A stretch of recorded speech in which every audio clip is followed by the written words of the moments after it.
He was a passenger in an automobile that was hit by a train, broadsided by a train.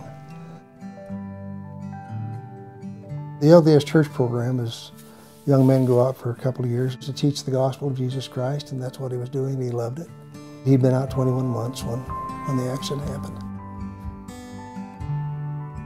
There's a couple of paragraphs in a sentence that his mission president sent. The children would jump on Jared, and he always played with them. Even though they were dirty and their clothes were rags, he would hug them.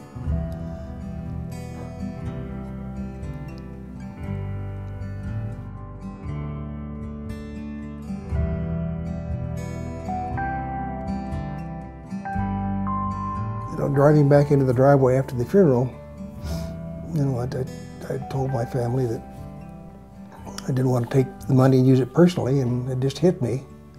It's about the kids now, and it's about helping.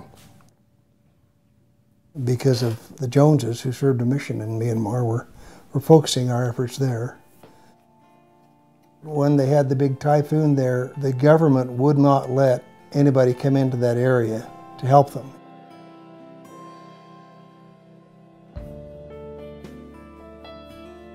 Clarence had the contacts. We were just at a Christmas party, and he threw that out, and I said, well, gee, maybe I can help you. And that's where we built our first school.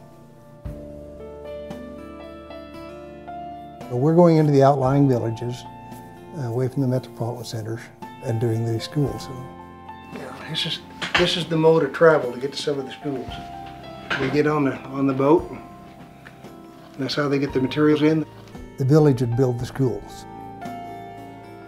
Part of our stated principle is that we'll help people help themselves. It's their school when they're done. They have ownership in it.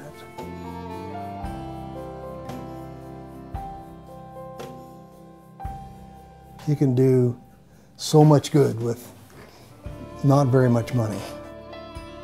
We think that through education, people will be free faster and be able to better themselves faster. They're happy. They're full of joy because they have a better opportunity than they had before. When Clarence and Jane come back, they'll just talk about how the villages have changed so much.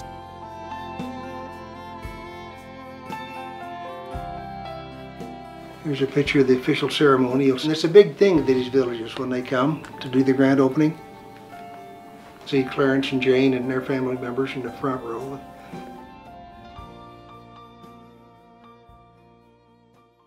Coming back with that accountability that the project has been done is so important to us. 100% of every dollar that's been given to us has gone to the project. There's never been any administrative costs, and we've always handled those out of pocket. There's an IRS rule that says that if you're not a church, which we're not, you have to receive 1/3 of your donations from small donors.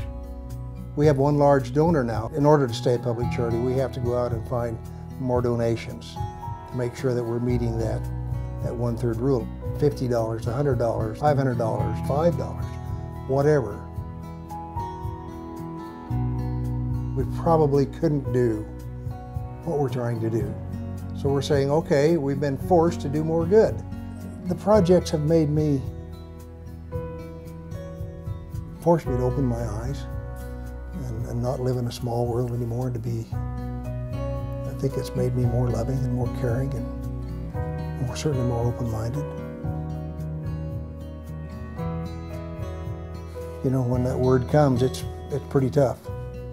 That your loved one has passed away and you weren't there, and my son was dying and laying in the dirt in Madagascar and I couldn't help him. You know, that really hurts. And you have a choice. You can go to bed and hide under the table, or you can be grateful for the time we had together. And I've often said, if I could bring my son back and have him, would I? Yes, I would. I love him. But if you bring him back, please don't take away from me the wonderful experiences that I've had because of his passing.